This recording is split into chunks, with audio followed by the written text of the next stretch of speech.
ما تمسك الخشب يا عم، هو أنا ناقص حسد؟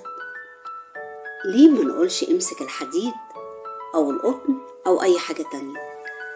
أنا نفسي أفهم إيه اللي في الخشب هيمنع الحسد. ما هو ما طلعش الخشب ده، طلع المقصود بيه الصليب. الاعتقاد ده انتشر مع ظهور المسيحية، وبالتحديد في عصر الإمبراطور قسطنطين، وده كان أول إمبراطور روماني اعتنق المسيحية. كان المسيحيين في عهده بيمشوا في مواكب كبيرة وهم ماسكين الصليب المصنوع من الخشب لحمايتهم من أي أذى أو ضرر أو شر ممكن يحصل لهم.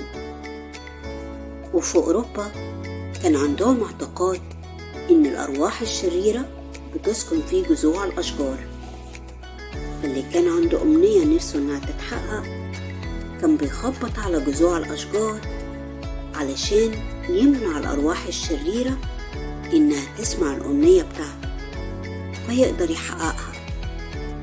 يلا يا عم، امسك الخشب.